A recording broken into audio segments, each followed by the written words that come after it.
Hello folks, I'm Wayne Duncan. We're here in West Bell County on what used to be my uncle's place. Clear Creek is passing by. We're down here in the Pecan Bottom where we used to have the family reunions and picnics. This has been in our family for a long time. Uh, we've been in this area for about 6 generations, uh, since the early 1860s more or less.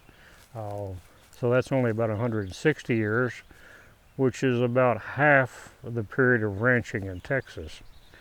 I went to school, but I did not let it go to my head. Uh, so uh, I wandered around the country as a park ranger here and there, kind of a gypsy for the 70s. Never got in permanent. And during and between those jobs, I did my leather work, um, make rattlesnake products, and I would trade those out along the road for whatever I could drag out of a taxidermy shop or a warehouse, and then figure out what I could make from those materials. And that kind of got me through between those jobs. Um, I went in with a custom boot maker for a while, made accessories to match his boots out of his remnants, and then I found a fellow in Austin who had 30 years in the business, and I apprenticed with him in a saddle shop for over 7 years. I did it the old way. Um, Frank Wyrick, he was from Fredericksburg, but he was there on Anderson and Burnett in North Austin. He's since passed away. He was a fine fellow. And I learned a lot from him, and I started going to the cowboy gatherings and poetry things and looking at the gear shows and things, and that was a lot of fun and a good education. Got to meet and see a lot of nice crafters. I've always had a long and deep interest in history. I did that, as a park ranger, living history and costume interpretation, exhibitry. I was with the Ranger Hall of Fame in Waco when it first opened. Was there for about a year. So I had a strong interest in Texas history. And March of 2020, I was sitting by the wood stove at night reading a book by Donald Chipman, Spanish Texas. And by chance, on that date, in 1721, a fellow named Marquis de Aguayo crossed the Rio with a total of 14,000 head of livestock. He had sheep, goats, horses, and cattle, which is the foundation for ranching in Texas. And he arrived at the missions on April 4, 1721. And I'm reading this and I said, that's next year. We have 300 years coming up. Well, I was the youngest grandkid of my generation. I was born in 51, and the uncle who had this was the youngest of his generation. And he spent a lot of time with his grandpa, who was born about 1850, and saw the open range and the trail drives and all of that. The first generation of our people here had encounters with Indians. The next one had encounters with outlaws. And then we get to my grandparents. They were born in 80 and 82, and they married in 1900 about a mile from here, over in the river bottom. They had a wagon, a team, and a second-hand trunk. And I have the trunk. So I've got all of those first-person stories just right up close for the local history. And then growing up running wild in the woods like this, I thought the parks, being a park ranger or something like that, would be my best gig. And I spent the 70s wandering around, but I never got into the permanent status. I worked a lot of neat places, did some neat jobs, but I never could get into the permanent stuff with the government. So I starved out and went into the leather. And went in with the boot shop, and then I did a little boot retail for the big store in Austin. And then I went in with the apprentice at the saddle shop.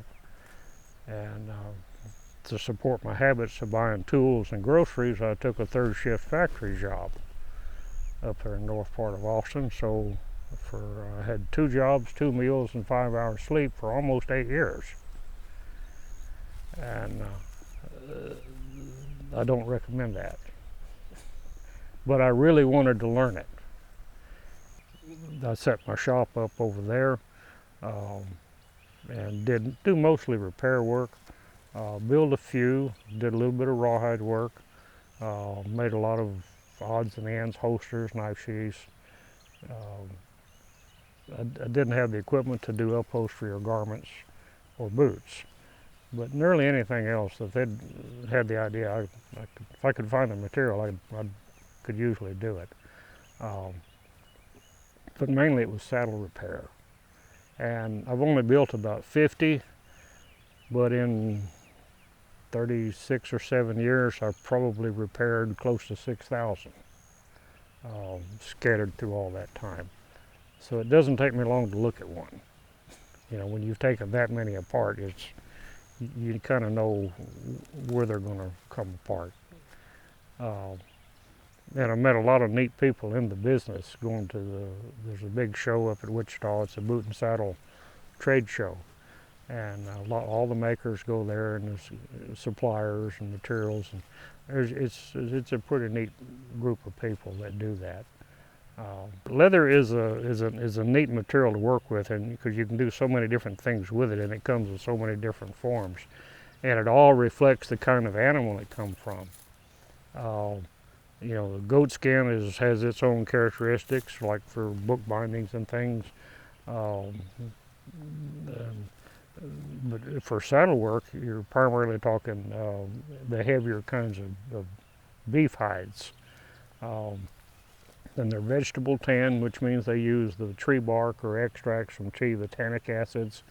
And if you ever let tea set out overnight in the summer, you get that little bite on your tongue, that's the tannic acid in the tea. So if you can imagine that being industrial strength, that is the tanning agent. And it's a second-hand material. It's been worn once, okay? And it was once living tissue that's been mechanically and chemically changed into this wonderful sheet material that has unique properties that nothing else can duplicate. Resistance to penetration, resistance to cracking, and resistance to abrasion. It's just, and if you case it or wet it properly, it's like modeling clay. You can shape it to all these different contours on a saddle. But the sequence of events on a saddle is you start with a proper tree to fit that kind of animal, you know. And most of the trees are made for quarter type horses, and some are made for Arabs, some are made for gaited horses. The western saddles are not made for thoroughbreds. There's just nobody home up there on their shoulders.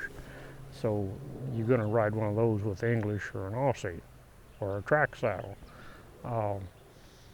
So the proper fit to the horse is critical.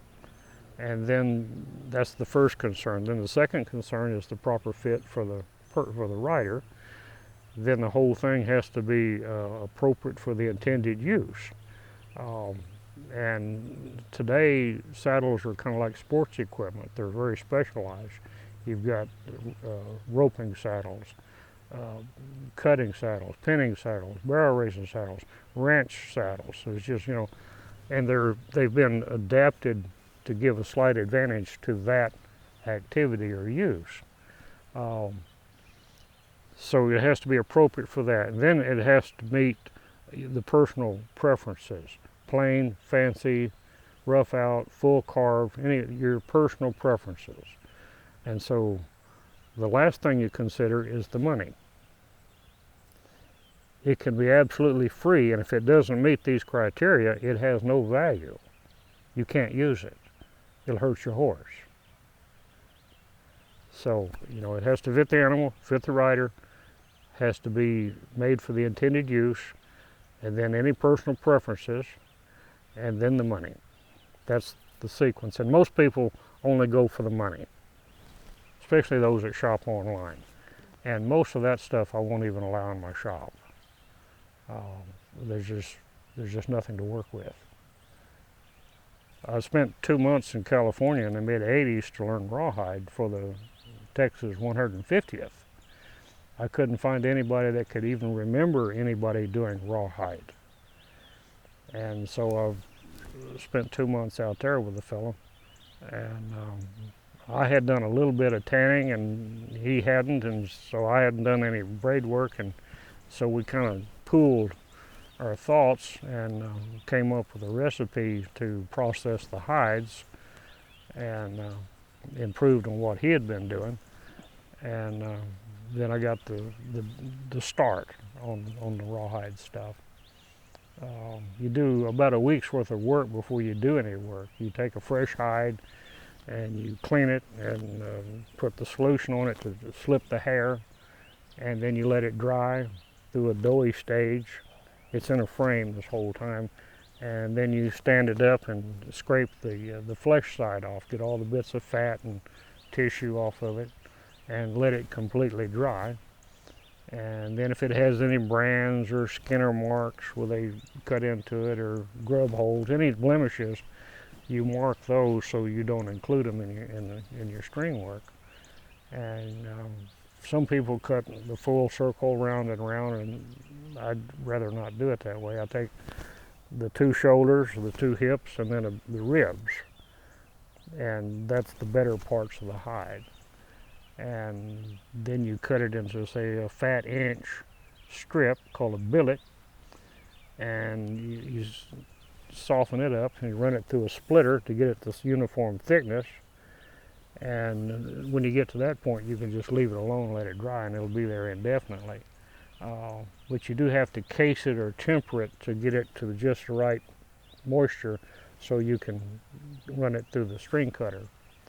And you cut it to the width, and then you bevel the top sides of the lace. And there's a lot of fractional math involved in that. If you want to make a bosal, like a noseband, and you want it to finish at a certain diameter, then you twist up a core out of rawhide and wrap it with beeswax cord, and then you measure all that and you feel, okay, it's got to be this thick and it's so much around. That means there's, the circumference equals the sum of the width of the string plus 1/3. So then you have to figure, okay, I need 12 strings and they got to be this wide. And then you go to work cutting the string, and then everything works. So it's tedious. So you do a week of work to prep the hide, and then a couple of days to process it into string before you ever start to do the work. So there's not many people do that now. Another lost skill related to ranching is the cactus root fiber embroidery. You see it on the fancy charro saddles and the belts, and it's an embroidery, but they use the fiber from cactus roots, and I've never been able to learn how they process that. Like a prickly pear, you pull up the root, it may be several feet long, and there has to be a way where they soak it or process it so it softens and begins to degrade, and then you can process it into this fiber, and then you can dye it and do this embroidery in that heavy leather, and it's as tough as the leather. Now, the history of the saddles, of course, the Spain, the generic history is that Spain brought livestock to the New World, and they also brought the equipment to handle them. But when they first got here, they were using a slightly modified medieval war saddle, almost like the jousting saddles from way, way back. And of course they broke and wore out, and they began to make do and modify, and gradually they evolved into the vaquero saddle, and then Texas began to happen, and people came in with eastern style things, and they weren't adequate for working the stock. You couldn't rope on them or anything. But it was a slow evolution. But you can look at a saddle by shape and how it's put together and get real close to the decade of that style based on how it looks and how it's built. There's also regional differences. 50 years ago, you could look at somebody's gear and how they were dressed and tell where they were from. You know, they had a Texas rig, a California rig, an Arizona rig, or something from the Great Basin, based on the different styles. And that's all reflects on down here in the brush country. These guys carry a 30-foot rope, and because that's all the room you have to work with. And you get out in Oregon, they throw a 30-foot loop, and they may carry 90 feet of rawhide rope because they've got a lot of open country. But when you, like I say, you look at the regions of Texas, you've got the brush country, the hill country, the Trans-Pecos, the high plains, the big country, and East Texas, the coastal thing. All of those had their like the King Ranch was one of the early ones down along the coast, and it's still going.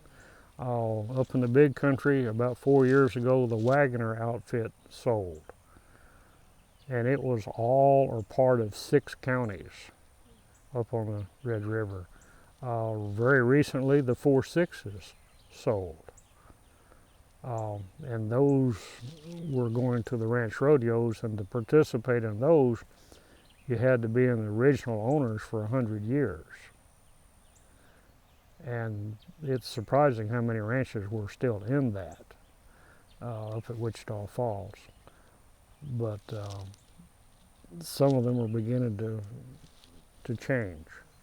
Another thing that concerned me is everybody sees it everywhere they go, but it doesn't really register with them is the change in land use. Especially near the urban centers. The land that was in some form of agricultural production, either a farm or a ranch or something, is being covered over with houses. And the land fragmentation, this place next to me was 600 acres, had one family for 2 or 3 generations. It's now in 5, 10, and 15 acre tracts. And so it will never be like it was again. And it takes about, I think, 4 or 6 acres of the Earth's surface to support a human. And if we keep taking this production land and changing its use, the population is going up and we're reducing our available land, so they're going to intersect here somewhere. And it's not going to be good because we can't import everything we need to eat because the same thing is happening around the world. So that's a concern that nobody's really paying much attention to.